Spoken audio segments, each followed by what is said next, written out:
All right, everyone, welcome to today's live stream. So this is actually the first of. I'm using the term double header. Maybe that's not the most appropriate since there's two live streams this week, but they're not on the same day. So today, Saumil Shah will be joining in just a moment. We'll be talking about ARM exploit, AI, the cognitive load, high cognitive load tasks, and how they're being automated. Conferences such as Ring Zero, which is his conference. On Thursday, then next live stream, Lopsec, Chris is returning. We're going to be talking about Mac malware, and so he is one of now, I guess, a handful of return guests. And if you've missed the previous stream, if you'd like a little bit of an intro of Chris and his style, you can check that out on the channel. But it should be a good time. We'll have some live reversing and looking at sort of the Mac malware landscape, because that's something that seems to be, it's always been on the radar, but it seems to be trending a little bit more. Next week, no live streams, off to Black Hat DEF CON for the Hacker Summer Camp, so I will be busy with that. I'll maybe pop out a short or two here and there, or some social media, but anyways, that's the agenda. And then once I return, into August here, we'll have some more live streams scheduled. Working on some guests, so I don't want to say anything until I have some hard commitments, but I'll make sure to get those on the channel, so you can find the schedule on the channel as well as on the website cyberyeti.com. All right, so that's enough administration. Let's get Saumil on. So I've been pronouncing your name wrong for so many years, and I feel so bad. It still sticks in my head though, because I have this tendency to always to revert to what I know when I get panicked or anxious. So I'm sorry for that, Sawmill. Thank you for No joining me. problem. No problem, Josh. It's a pleasure, Yeah. Josh. Thank you for having me again. It's great to be here. Yeah, thank you. Yeah, I know you're traveling, and I know it's a busy part of the year. Although I guess what part of the year isn't busy, but this seems like a more busy part of the year than usual with Black Hat and DEF CON. And I know you've got your own conference, Ring Zero, and all the events that you're putting on. So thank you for taking time out of your busy schedule. You and I met. Boy, I don't know now. It's been quite a while ago through probably Hack in the Box and some different training events. I'm sure we've talked about that, so I won't rehash old ground Yeah. here. But it's great, great to see you again. It seems like virtual is the easiest way to meet, and so it's great that we get a chance to do that. Well, I don't know if you want to provide just a short background for anybody that maybe hasn't come across you before. I know a lot of your training over the years. You've been a longtime Black Hat trainer. A lot of your training and materials been in ARM exploitation, which is, I don't know how niche of an area that is. Maybe we could talk about that a little bit today. So, Uh, but yeah, sure. I'm gonna quit so, talking. Let you so, say some things. so no problem. So, brief 25-year summary. In about 25 seconds, my cybersecurity career started in '99 with my first visit to DEF CON. Then I started speaking at Black Hat, started teaching at Black Hat. Like did the web hacking thing for a while, like when it was, very early on back in the Yeah. day where HTTP was a new thing around. And then kind of like 2006, I decided doing binary exploitation on x86. And then 2015-ish started pivoting to this new thing called ARM, which was taking off back then. And now, as we are here, we know the ARM CPU is very pervasive. Hmm. I wouldn't be surprised if it's, in the next couple of years, it hits the inflection point where we're going to see the desktop space starting to get replaced with ARM CPUs. In 2020, the first MacBook Pros were announced with the M1 CPU. It was, I would say it was around the corner. I'd kind of called it out in 2018 that it's a matter of when and not if that Apple's going to pivot to a new architecture, and so they did. Mm. My litmus test with architecture pivots is what I call the Photoshop test. If a CPU architecture or a platform is, good enough to run Photoshop with usable performance, then that's it. It's going to stick, and it's going to stick on the desktop. And Okay. so the iPad Pros were getting ready; they were able to run Photoshop, and then comes the new MacBook Pros with M1. So of late, I've been doing ARM exploits both on 32-bit and 64-bit platforms, and I teach purely to keep myself abreast with new things. I mean, at this stage in my career, my teaching is largely for my own research. Like, it forces me to dive into new areas and think of new things. And what better way to learn something than to dig in to be able to teach it? And then you have to know your subject back and forth. Yeah, yeah, absolutely. I find myself preparing for a lengthy black hat training that's upcoming that I'll be a part of, and Yeah. I go through this process of preparation, and it's like I different layers of, okay, can I just speak to the slides and cover the labs, and then okay, what kind of questions do I get that are going to be the first layer, and then I keep working my way down, like what if Sawmill shows up? What kind of stuff is he going to ask me? And so and it's great because there's a lot of topics that as I go through this time and time again, I find things that I really like. Okay, I didn't really know enough about this thing, like name angling. I really didn't dig into it, and then now I'm taking the time because I'm going to go and it's going to be part of my conversation. I'm going to teach it and really trying to understand it. So I've also found that presenting something, and that's what I guess a lot of my YouTube content becomes is like I want to internalize it enough that I can turn it into some videos and share that with somebody else. So I'm with you Yes. on that. I think it's a great way to really take a Yeah. topic and try to get into it. And it's not just the topic. I mean, I'm sure you as a trainer are familiar with this whole scene. Like, if you're if you're building a training class, you have to have some hands-on exercises. And year after year, you see the environment, the lab environment, the desktop environment, and more specifically, the tools that are available to us today are changing Mhm. rapidly. Like today, when I started teaching ARM exploitation, there were very few tools available for ARM disassembly. Like I had to Yeah, use true. object dump with grep to look for ROP packets, ROP gadgets. But now you have, not only a lot of tools and scripts built, but like several automated workflows coming in with like new versions of, say, Ghidra or Ghidra plugins or even Radare. Um, it's unfair to use old tools in today's classes.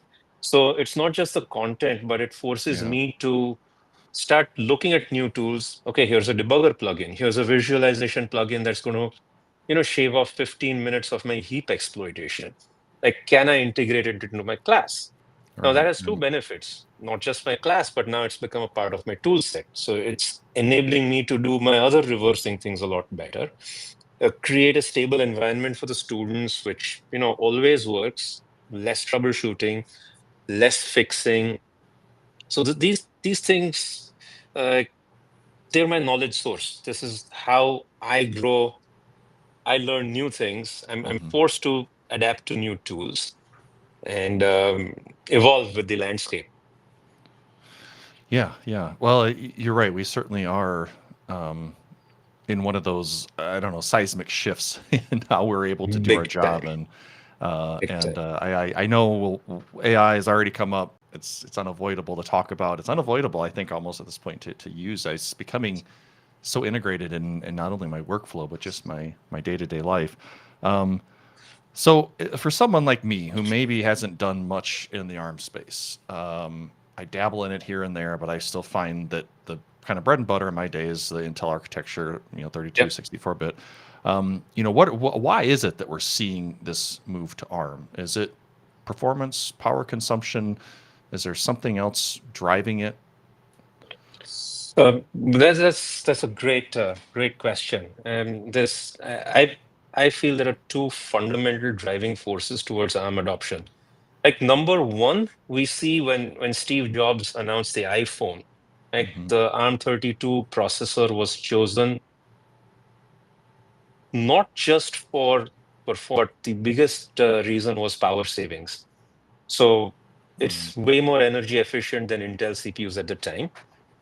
But B, the other big factor is an ARM CPU is not fabricated by just one company. ARM Holdings would provide the intellectual property for the chip, for the whole chip design.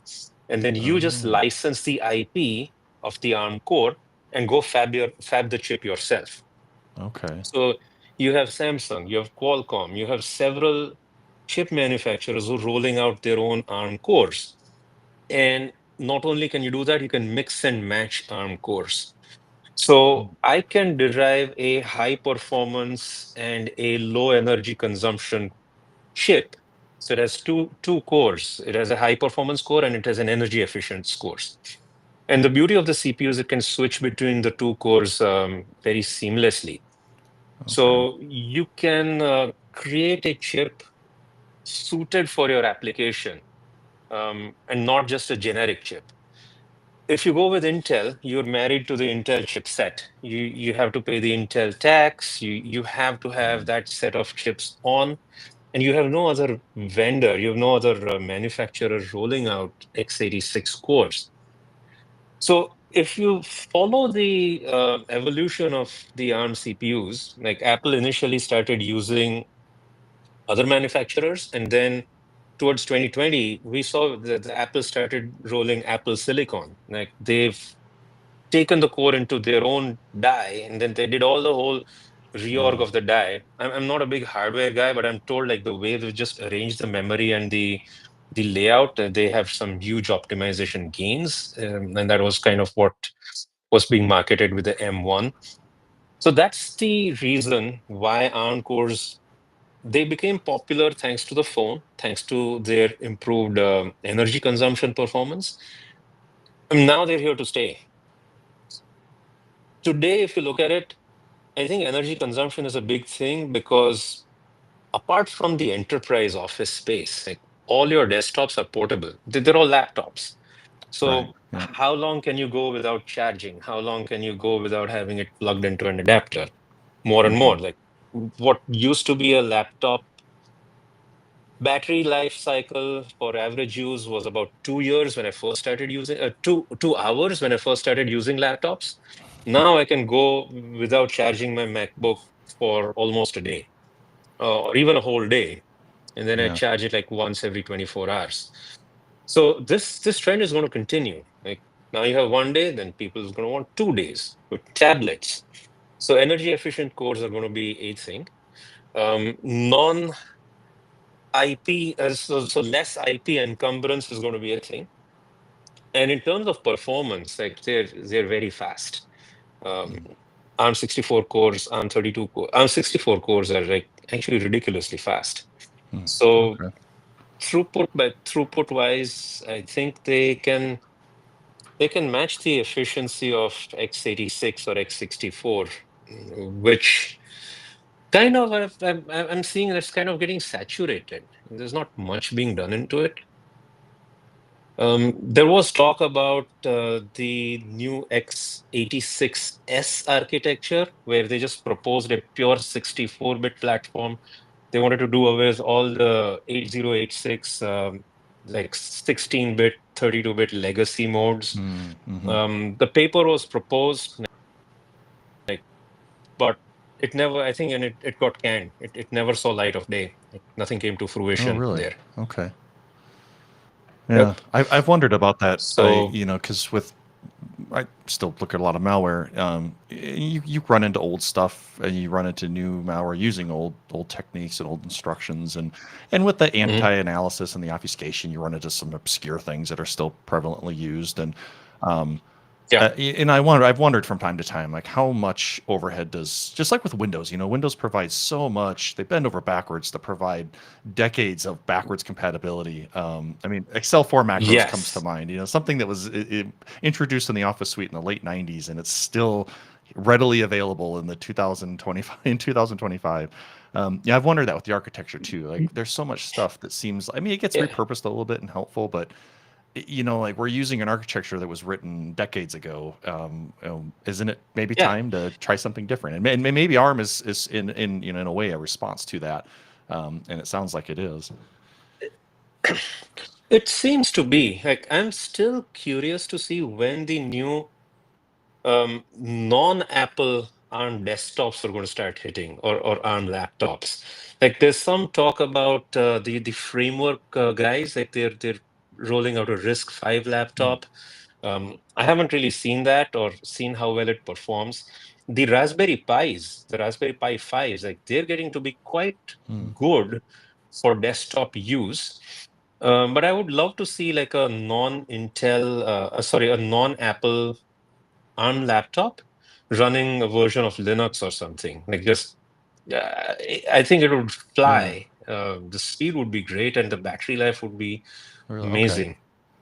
And I think it's a matter of time. Like it's going to be a function of who's going to roll, but most importantly, the peripherals and the drivers. Like that's what's the biggest blocker in rolling out your own laptop or desktop. Sure. Okay.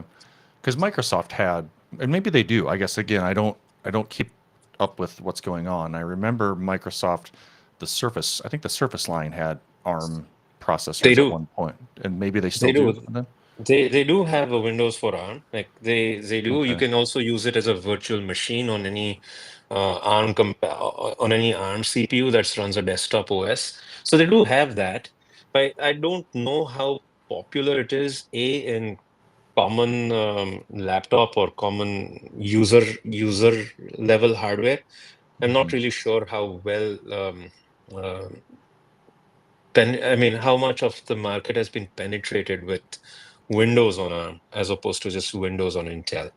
Yeah. It's going to be a hardship to pivot because you're right. One of the fundamental things that Microsoft had done, and to their credit, is preserve all backward compatibility. Hmm. But at one point, it gets to the point of diminishing returns. Like it doesn't pay off. Yeah. And if Yeah. you've seen Apple's history, Apple has made two major shifts in architecture. Like the first MacBook Pros running OS 10 got released in 2001. And I saw that laptop, like it was thin, it was like flat, it's got this titanium case. I mean, Hmm. it's Apple design, so it does look gorgeous. The display is fabulous, Yeah. and that was running PowerPC and the new OS 10 with the Aqua interface. So I used it for a while, and then come 2003, they started moving to the Intel processor, and they put in the whole layer of binary translation. They had Rosetta, so you could run like old PowerPC binaries on x86 Intel Oh, sure. architecture. And that at that point they discontinued it. Like, okay, Apple's very good at just ditching something, saying you guys either move or see you later. Like, we're not going to Yeah. carry the backward legacy. And here's the new thing to buy. Here's a new thing to buy. So Yep. upgrade or die, right? Yeah. It's like we have to just keep on fueling the money. I mean, Yep. it's expensive, but that's their way. Yeah. You're Yeah. into the Apple's ecosystem. That's how it's going to be. And even now, we're looking at the new M1s. They're still able to run x86 binaries, Intel binaries. But I'm told with, I think, macOS Sequoia, no, the next one coming up, what is it? 26. I forget what the next Yeah. I don't California know. name is going to be. Yeah. But Yeah. they're going to stop. They're going to stop the Intel binary compatibility. So now it's going to be just native ARM64 Apple Silicon binaries going Hmm. ahead from here onwards. So they're okay with just ditching the old platform and moving ahead and Yeah. keeping that, not being burdened with backward compatibility has some advantages, I'd Yeah, say. yeah, I think so too. I mean, I can't imagine at the scale that Microsofts and the Apples of the world are dealing with, and all of the, I mean, just the stuff that they're trying to support. Yeah. Yeah, it's got to be phenomenal what they're dealing with. Yeah, I have systems like I'm kind of at this point where I've had my primary systems, my laptop, I have probably one of the last Intel MacBook Pros out there.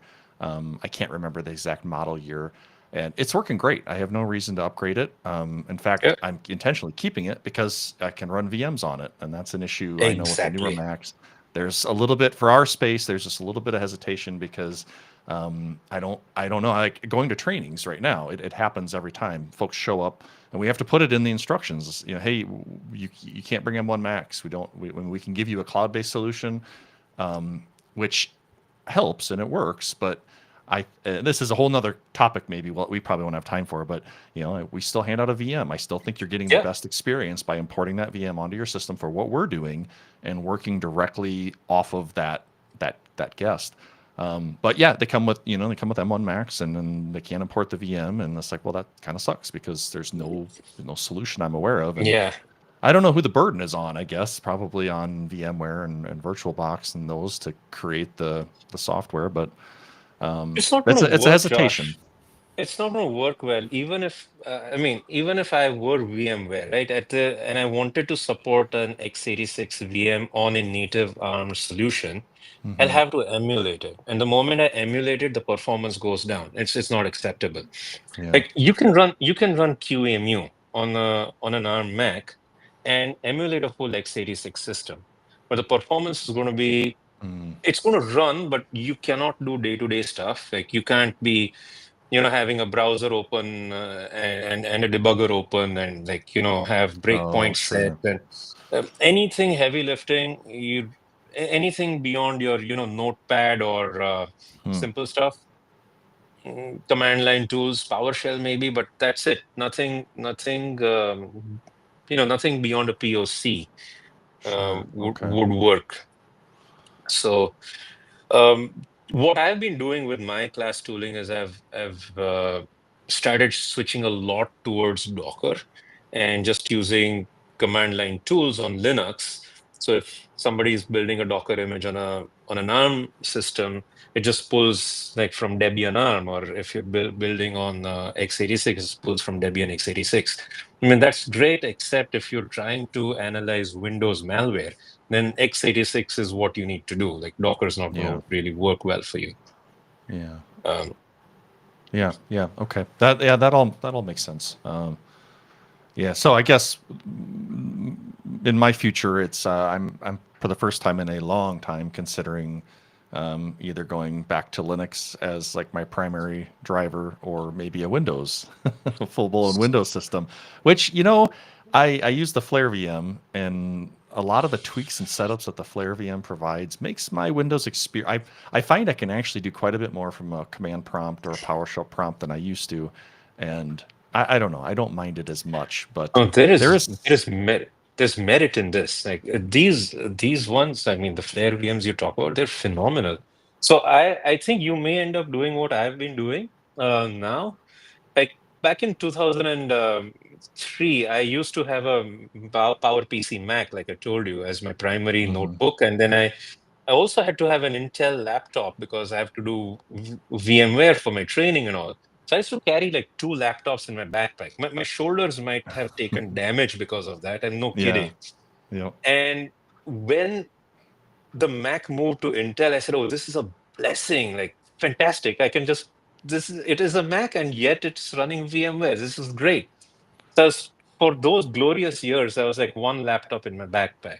Guess what I'm doing now? I have two laptops in my backpack again. Like I have Sure. my Mac and I have like a slim Intel notebook which I use purely for VMware. So when I'm teaching, like I have both of them. I've using my Mac for the presentation and all the demos, and I have an SSH going into the other one. Mm. And here we go again. Like my back is burdened again. Yeah.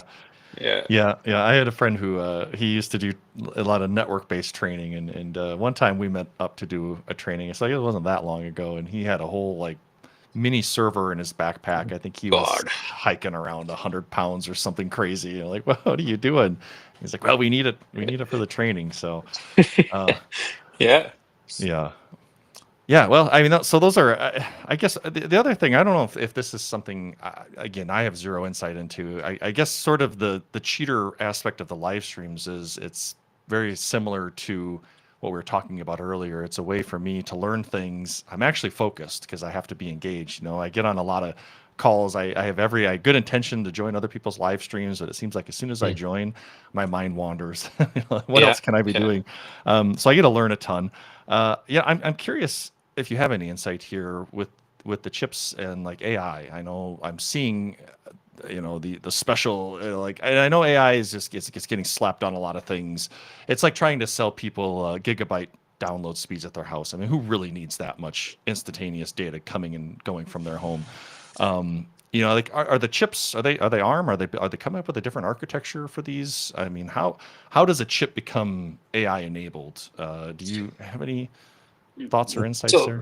from a layperson's insight, and this is what I've been told by some friends, the the and I say this at the risk of getting pilloried, but I'm going to say it. Okay. I think bulk of AI is nothing but vector calculations. So the faster throughput you get on vector calculations, the better it is.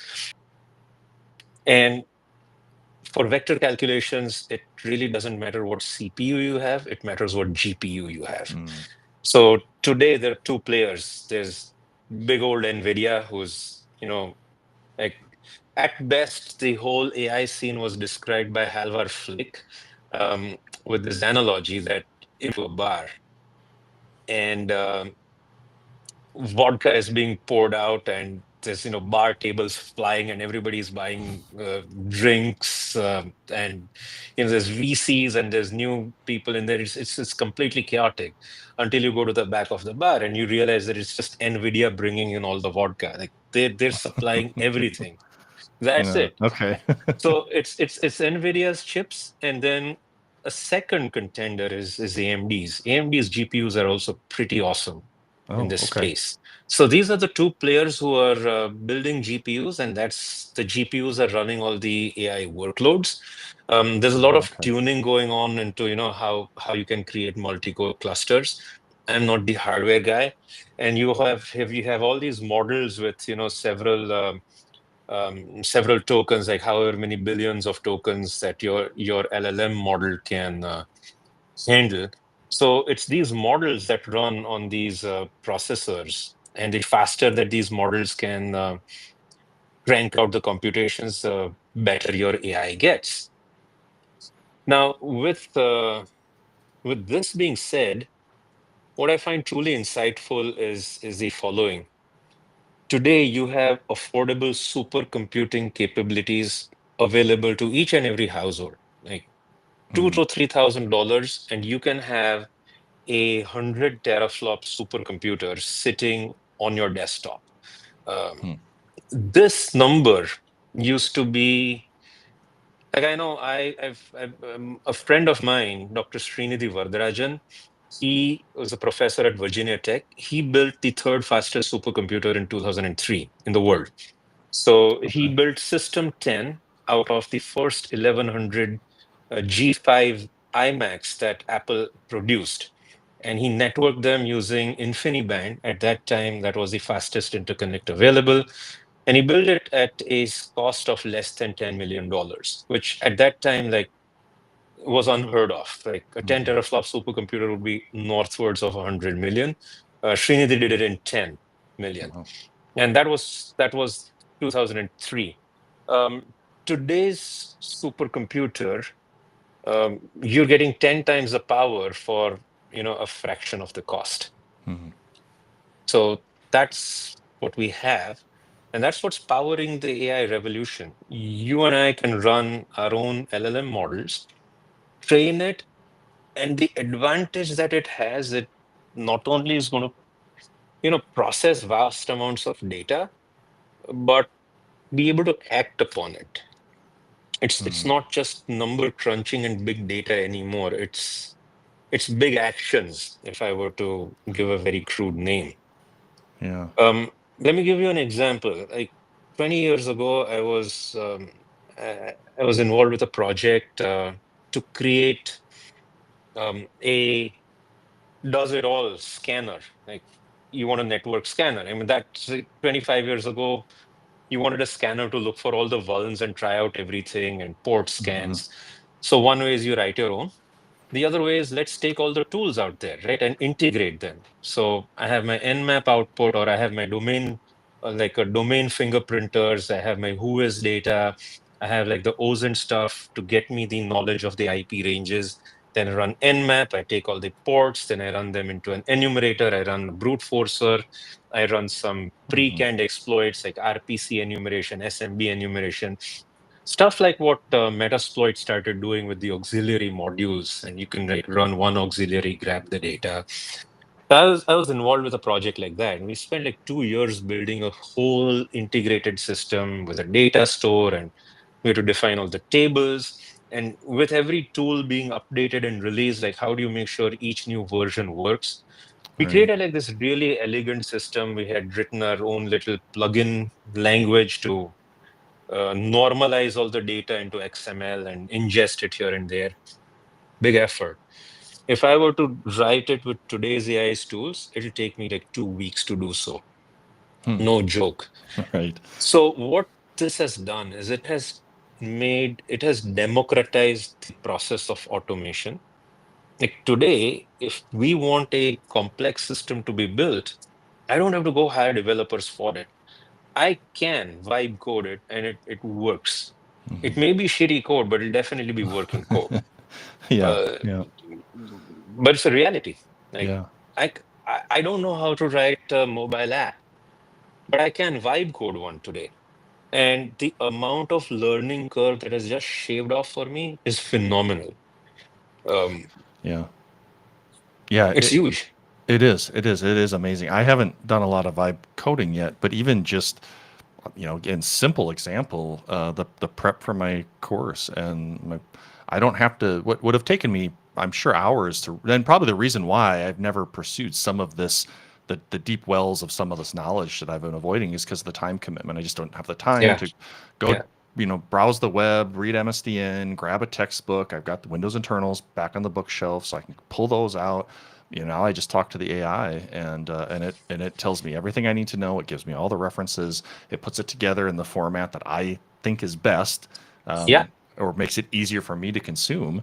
I have to correct it here and there, and I don't trust it 100%, but it's really shaved the time to prep. And I would imagine yes, that like that same approach applies to creating stuff, content, and yes. like you said, complex systems, and it's just crazy. I don't know if the world really understands what what we're sitting on right now if you're not really into, because I know I have friends that are non-techies, and they're like, oh yeah, it's just a search, it's just a quicker search engine or some more glorified search engine. It's like, no, No, no, no, it's no. not. There's a lot more going on here, and it's. I think when you finally realize what's taking place, it's going to be because your jobs are gone, our jobs are gone. I don't know.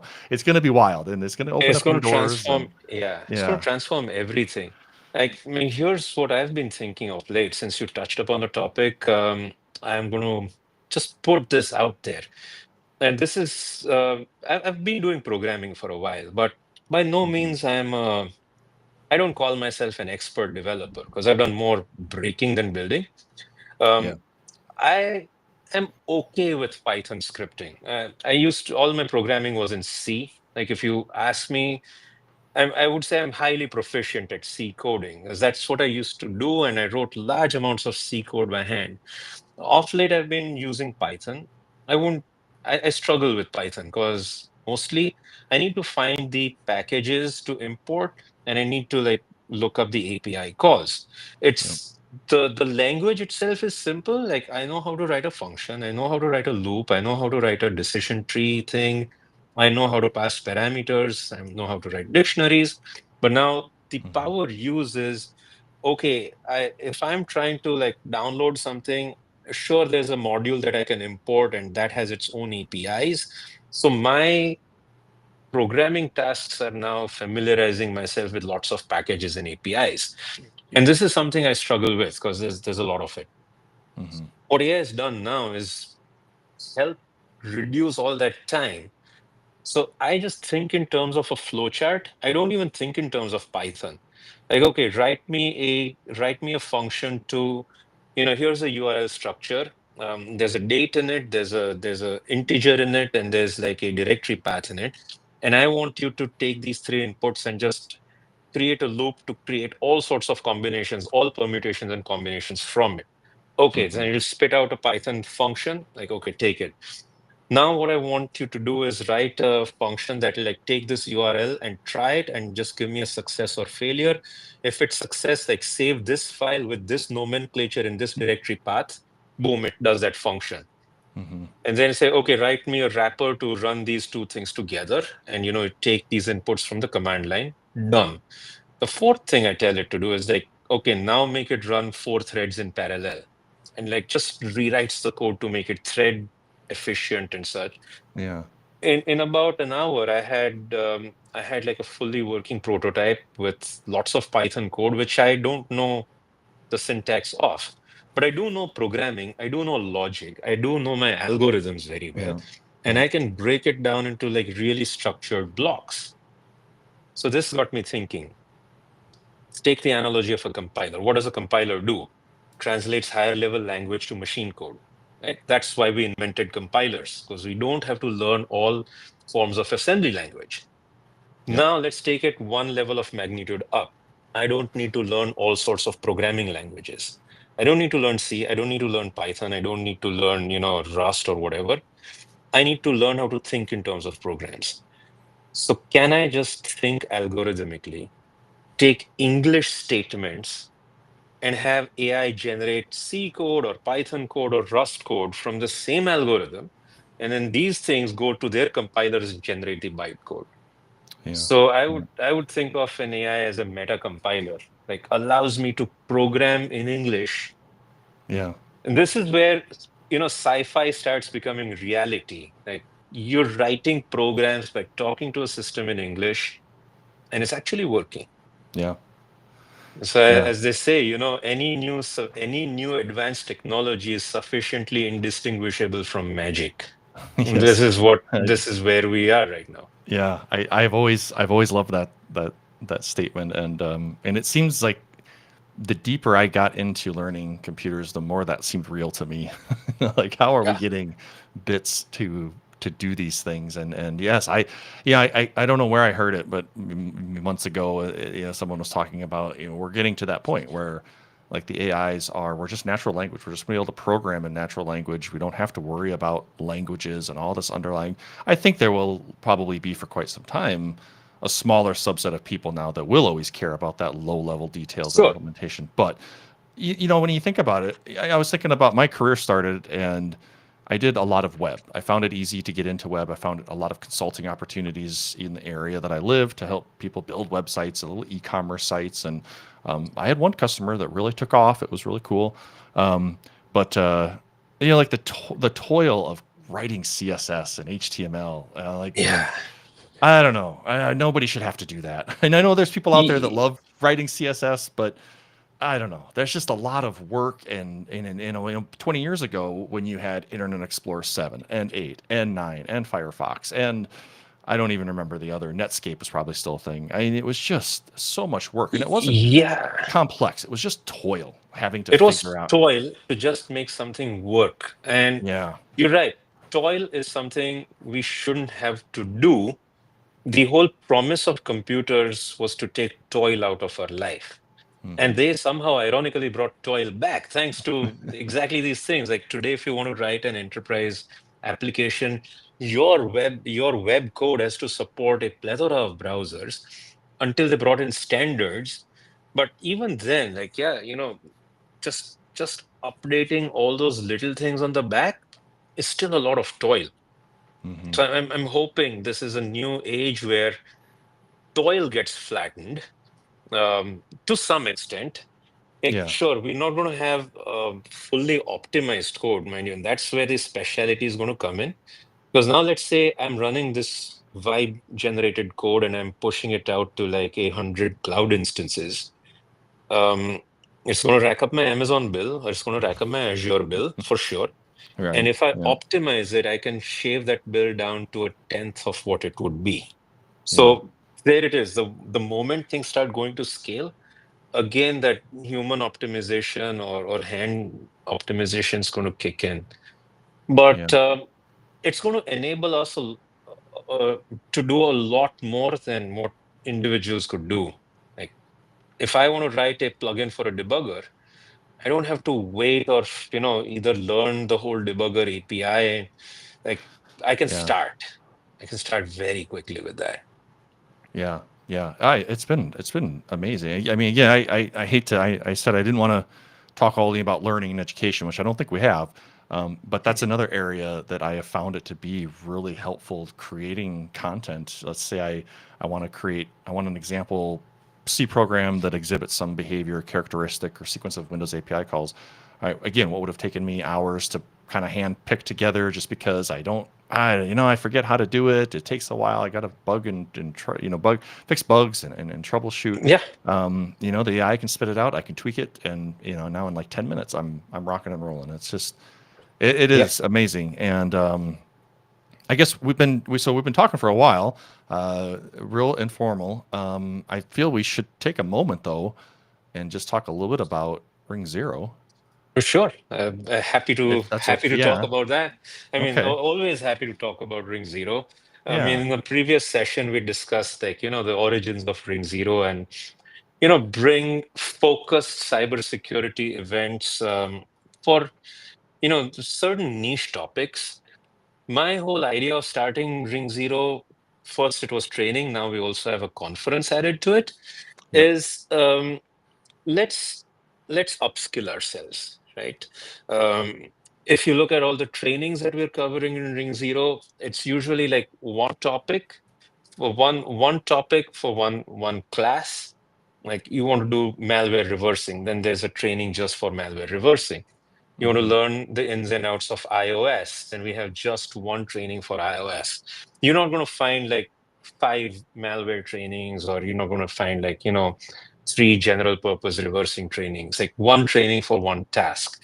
And the topics that we choose are what our audience tells us, like these are the things we're interested in. Like we've heard this chatter like, hey, we'd really love to learn about baseband exploitations. Like, okay, now we have some instructors that we know, and sure enough, they're offering a class on emulating and exploiting baseband firmware. So Okay. we've got quite a few such trainings, not too many, but each one really focused and sharp. And the goal is like, yeah, at the end of it, you should be able to apply these concepts in your day-to-day job. All the examples will be real world focused. Hmm. I mean, the one that you're scrolling on the screen is something you're very, very familiar with, I'm sure. Well, It's yeah, just, it caught my uh, eye, of course, with yeah, where I work. So I thought I exactly. better highlight this. So yeah. Yeah. So this has been one of the popular classes. Like, yeah, Windows Incident Response. Like, this is one class that has got a lot of attention. This is what people want because that's what, Yeah. they're struggling with in their day-to-day job. And we also now have a conference added to it. So we have Okay. one day of conference with, one keynote and a few talks and a few workshops.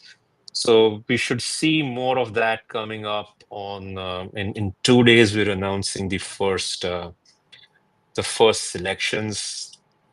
But yeah, the next event coming up is Ring Zero Countermeasure in Ottawa Okay. in November. There's a story behind the countermeasure name.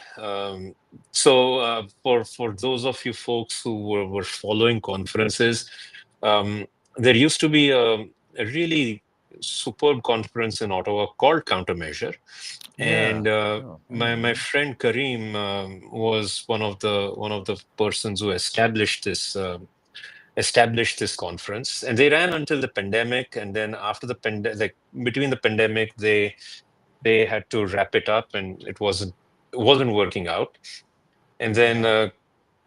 Kareem went and did something on his own. Like Kareem and I have been friends for almost 15 years, and Kareem's been an instructor at Ring Zero. So last year, like we were just throwing out an idea. It's like, Kareem, you know what? We should bring back countermeasure. And he says, oh yeah. Hmm. I guess both of us may have been a little inebriated, but we said, yeah, let's do this. So Kareem's like, okay, we'll do it again in Ottawa, the same countermeasure style. And so we brought it under the Ring Zero banner. So countermeasures, the spirit of the conference remains the same, very focused, very sharp. Hmm. We're good at doing the training, so we're going to have the in-person training and the virtual training added in.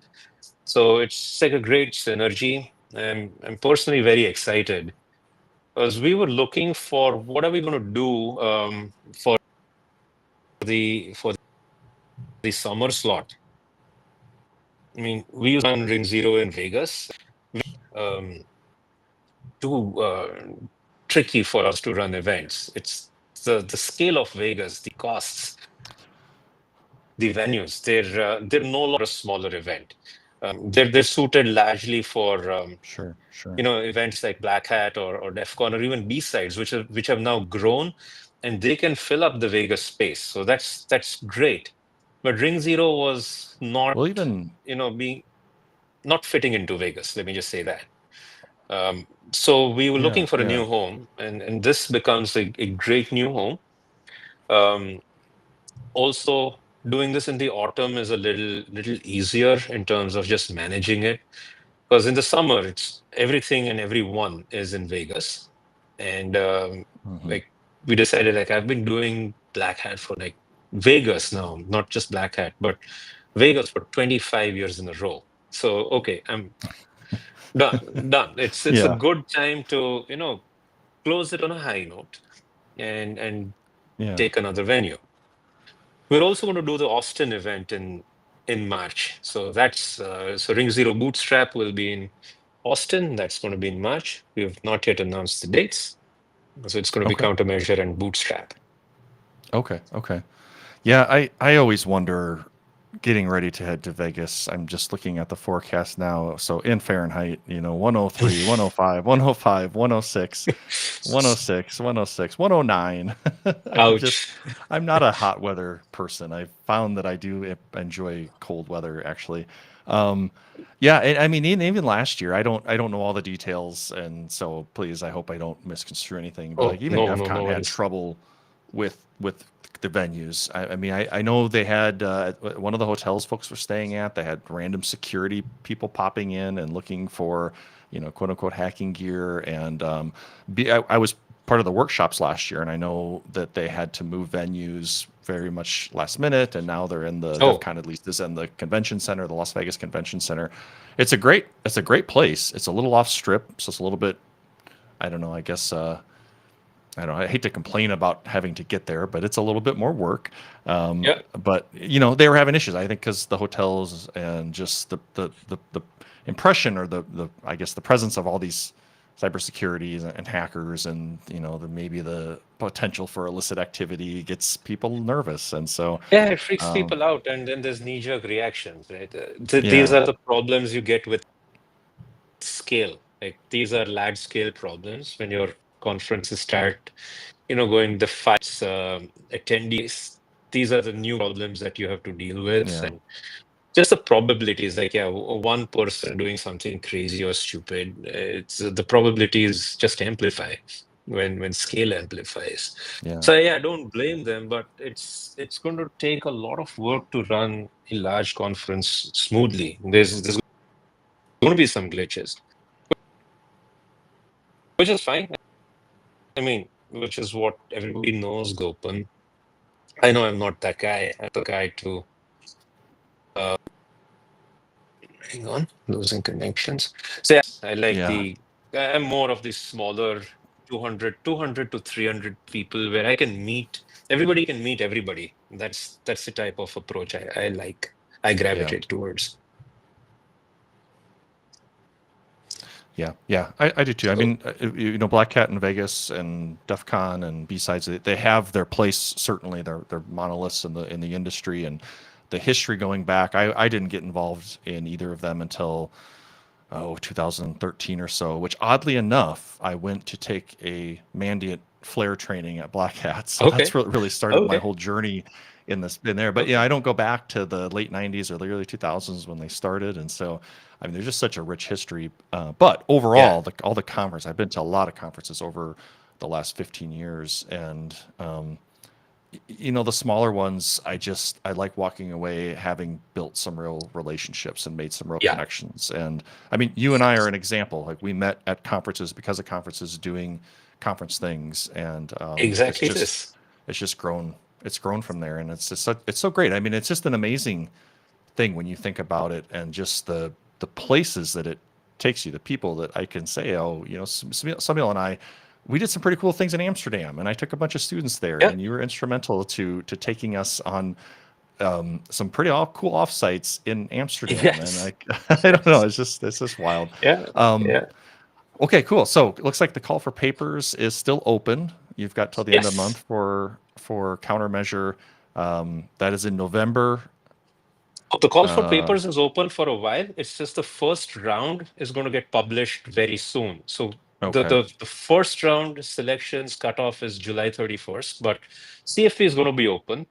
So folks, if you want to get your stuff in the first pass of selections, encourage you to submit your CFPs now. Uh, then of course you have to make it to the second pass if you miss the July 31st deadline. Okay, sounds good. And then Bootstrap will be Austin, and no dates specifically announced yet, but looking like March timeframe-ish, Yeah, which is it'll be third historically week of about. yeah, third week of March is what we're targeting for Okay, Bootstrap. okay, okay, okay. Yeah. Very cool. I noticed. Okay, so you still have. I'm not. I mean, I've noticed that the COVID trend, of course, blew up virtual training because it was the only option there for a while, and then folks tried to do some sort of a hybrid thing for a while, and some pulled it off, some didn't. Mm. I've noticed you're still doing the virtual and then the on-site, the in-person. Yes. I personally, and virtual training seems to be one of those topics that people have, like they're on one end of the continuum of, or the other. They either like it or they hate it. I've always kind of been of a proponent of it. I like it. I think it's accessible, and in ways that people don't always stop and think about. You might have someone who wants to get some training, but they don't like the social anxiety of coming to a conference, sitting in a room, worried about interactions. Like this allows them to do that from their home where they're comfortable and to focus on it. But anyways, I guess thoughts on how, like, why, what is your theory on the virtual versus the in person? Are you still seeing a lot of demand for virtual trainings, and you think there's still a lot of future runway for this sort of a hybrid approach? The short answer, yes, absolutely. I'm pretty convinced that virtual training is here to stay, Hmm. but it totally depends on the delivery model of the virtual training. So one of the things we did when the pandemic hit and we were scheduled to do Ring Zero in Vegas in 2020, we had to pivot very quickly because everything got shut down. So we literally rewrote the whole script on virtual training. Like you can't just take an in-person training course, which say runs for 4 days, 8 hours a day, and just turn it on Zoom. That's Yeah. the simple way of doing it, but it doesn't work. Doesn't work across time zones. You can't, pay attention on Zoom for 8 hours a day. This Zoom No. fatigue is real. That's not happening. So Yeah. we split it up. Like we say, let's go university style. We're going to have 2 hour lectures or 3 hour lectures. Spread it across a week. Record the lectures. Share the recordings temporarily for students to catch up. Have a Discord channel. Like have TAs staff the Discord channel. Let's build Hmm. like a whole interactive week of lectures and labs all through like moderated chat rooms, and that model really helped. Two things I found out: it's not just the social anxiety factor or such, but some students really love not being pressured when they're solving exercises. Like, okay, you have 20 minutes to solve the exercise and there's a coffee break, so suddenly the pressure is on, and then you feel like, oh, I'm lagging behind. Never mind, I'm going to do it later or park it. It never Yeah. gets done. But here I'm taking it in my own time. I have my multiple monitors set up. I have my table space. I have my notes. I have my coffee. I have a window to look out. It's just a great self-learning environment. Yeah. And you actually can solve the exercise and learn the way you're used to learning. You don't have that time pressure. Yeah. You miss something, quickly rewind a video. So we've got a lot of great feedback on virtual training. Like 80% have said either it's as good as in-person training or Mm. better.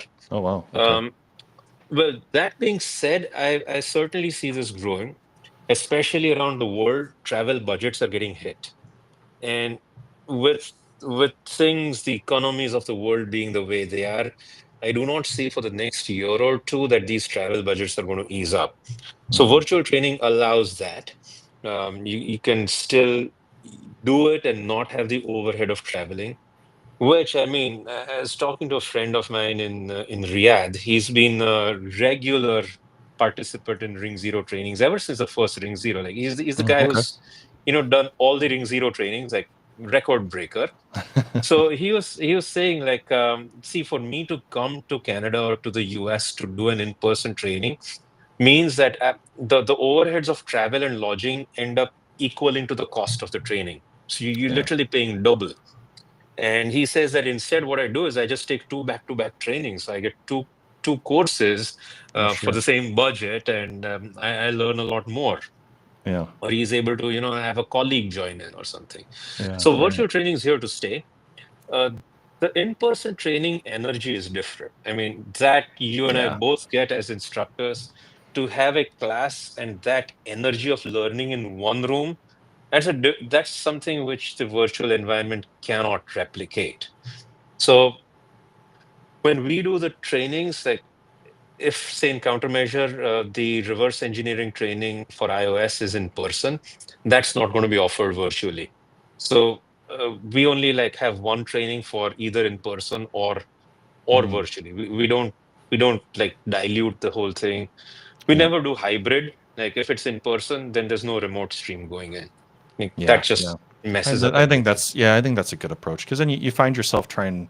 At least when I've done it, I found myself trying to cater a little bit too much to one or the other. If I'm too focused on the in person, then I think the online are missing out. If I focus too much on the online, then it frustrates the in person. Yeah, I think Agreed.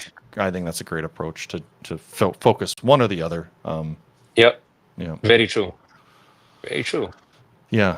Yeah. Well, I definitely think they're here to stay, and there's so many reasons that they work. You're right, though. It is not the same energy. There's something about the in person being able to. I think years of providing online instruction have helped me. I'm used to like right Yeah, now.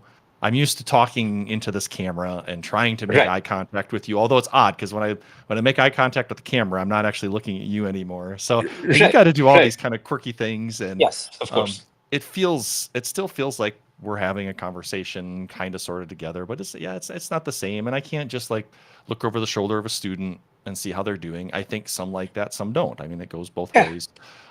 8 hours is a long block of instruction, no matter what format. And even if you're in person, I think you have to maximize the time. I get that. But I don't know, 8 hours a day of getting really heavy, dense technical content thrown at you Yeah. is something that it's tough. I mean, the cognitive load and I think that's another area of learning and just work in general. Work where we have to. It's just brain activity.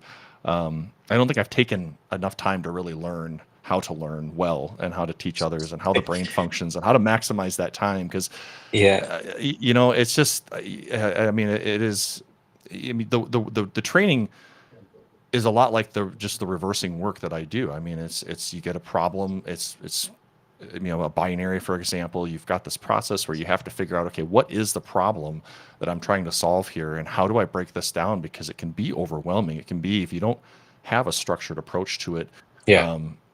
I can find myself just like spinning my wheels, especially with something new. Let's say I get a sample and it's in an architecture or a language that I've never come across before, Rust, well, maybe a Rust binary, for example, on Linux.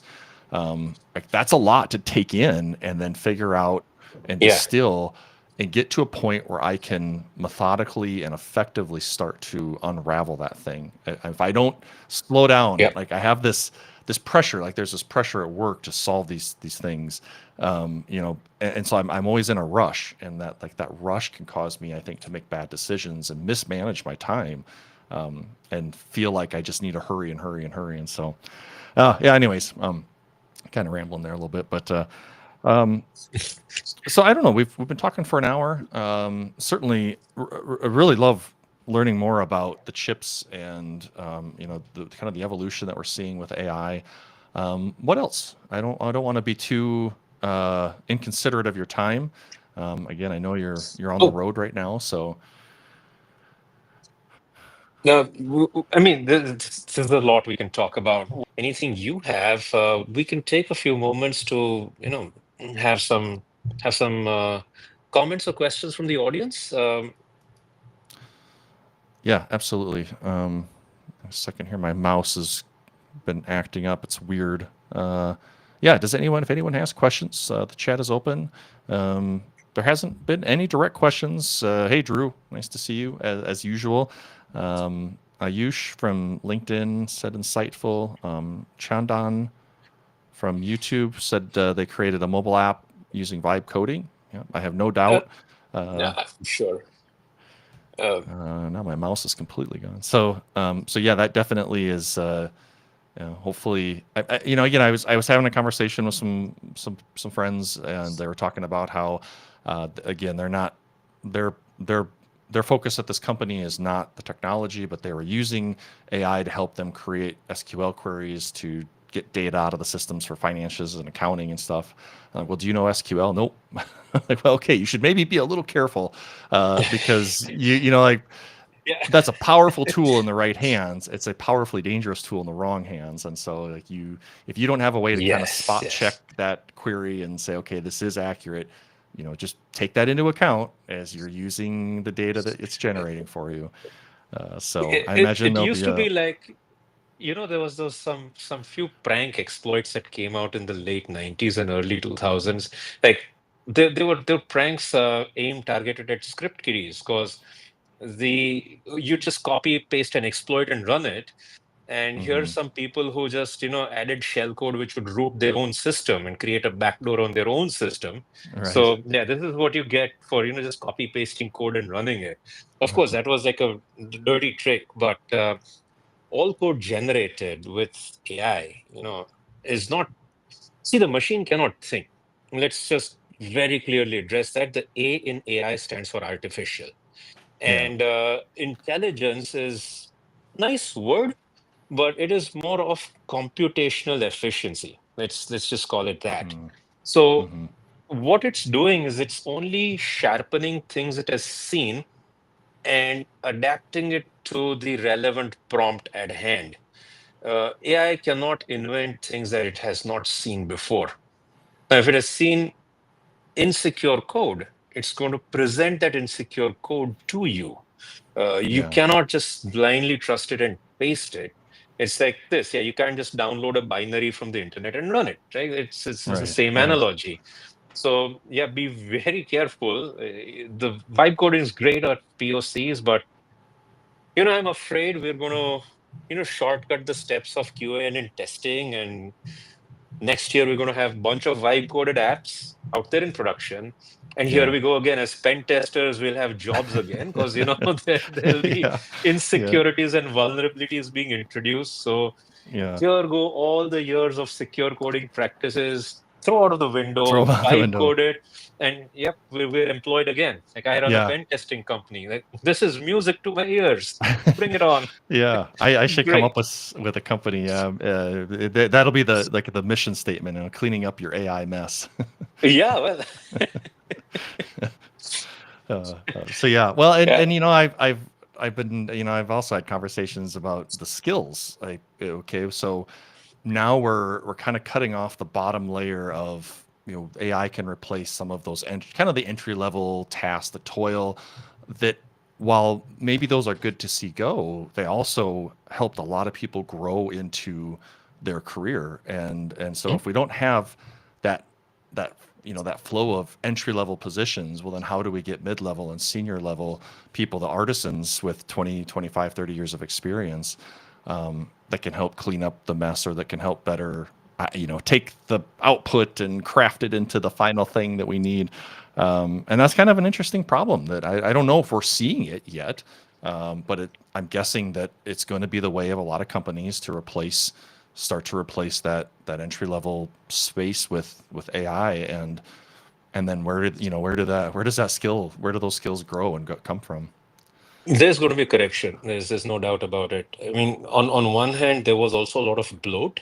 Um, Yeah. there was just too much going on. So naturally, it's like, here's the equilibrium ground. If it starts swinging too much on one side, then it's going to like bounce back on the other side quite a lot. And you're right. The mundane stuff is going to go. The analytical stuff, the clever stuff, the structure stuff, the design stuff, the innovative stuff, that's going to stay. So I don't need a fleet of coders to write me Python functions, but I need someone to think smart and figure out the design of the application, the flow, the Hmm. experience, the core algorithm. of the problem that I'm trying to solve. That's something that AI can't bring in. So yeah, we're going to have a revamp. I mean, I live in India. One of the things that was going on in the early 2000s is, before the early 2000s, you had a lot of billboard painters. There used to be an industry of Mm. artisans who would, you have a company like Coca-Cola, putting out billboards in the city. Like at Yeah. night, there'll be a fleet of people with paintbrushes. They'll go and paint the whole thing. Oh, They yeah. paint it, and Okay. artists were phenomenal, and they can paint like a gigantic billboard in one night. Well, with bubble jet printing and printing on inkjet and bubble jet on vinyl, overnight, these guys just, that the whole segment was wiped away. So now Mhm. Coca-Cola will just, have these vinyl banners printed, and like Sure. somebody's just going to go and hang them in one night. The painters were all gone. Um, I'm sorry for that, truly, but this is how I don't want to sound condescending or careless or insensitive, but this is how evolution is going to go. Right. Today, Right. we've seen more changes in 1 year than we've seen in the past 20. It would be unwise to ignore this and think about the impacts.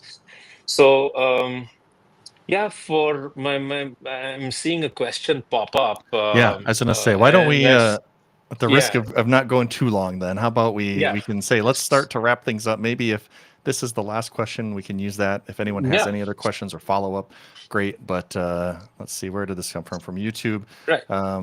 One question. So, how to become an exploit developer? Where to start if someone wants to pursue their career in reverse engineering? So, two kind of different questions, but they're definitely interrelated. Okay. So, number one, I'm going to answer in a very philosophical manner.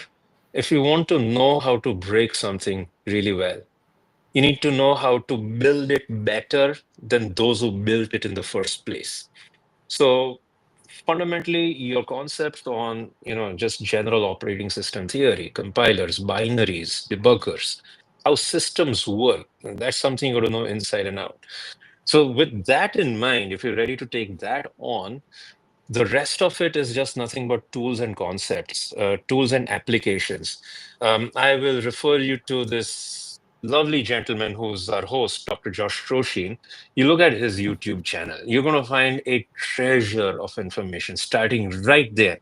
Like, he's dedicated so much of his time putting content out for the public. Um, I would highly recommend you start that. And then very quickly start asking yourself, like, is this like, how far are you willing to go? How much of your own learning time are you willing to invest and get mastery at this topic? Not just, scratch the surface for, okay, I'm going to be able to do these things, and then off you go doing something else, right? Mhm. Depth, if the depth isn't there, then nothing's going to stick. This is my humble observation over the past 25 years. And thanks, Josh. Yeah, this is great. Yeah, where do I start? Josh has posted the link. Yeah. Please, you may flash it too on the screen. I can evolve as well, and so I do get asked. I don't know how this is going to look.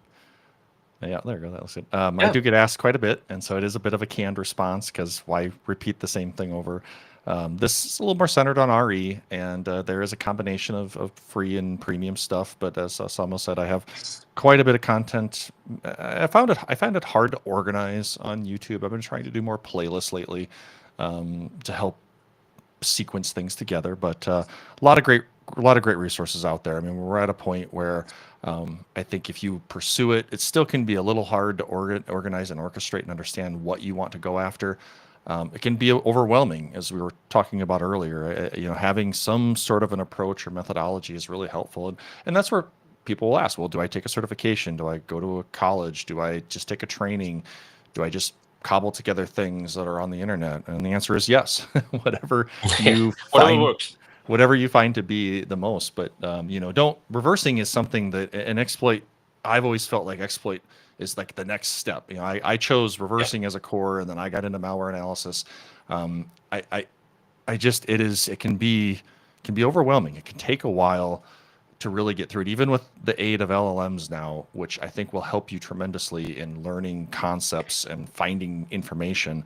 It can still be really daunting to get into all of it because there's just so much. There's just, I mean, we're talking about it in the live stream. You know, I'm been training this stuff for 15 years, Yeah, and I'm still digging into and trying to learn more about this quirky thing that the operating system does, or this core computer science thing that is just part of operating system theory that I just haven't stopped to learn, because you're sometimes right. you don't know. I've always found it hard to learn something if I don't have a direct application or need for it. And so I kind of have Yes. this in my mind, this like on-demand system of learning, which means I miss things from time to time as well, or I don't realize what I'm looking at until I realize what I'm looking at. So it can be challenging. I would say you got to fight through that though.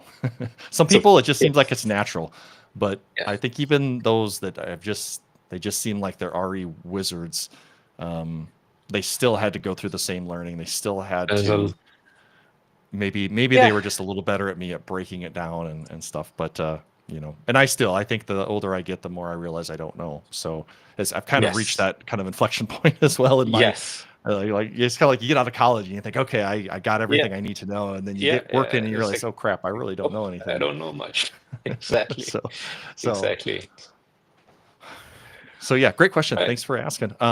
Okay, well, Saumil, we've been talking for over an hour, so I know we could continue on for probably the rest of the day, but it seems like a spot as I need to wrap things up and then say, hey, let's do this again in a few months. That would be awesome. Absolutely.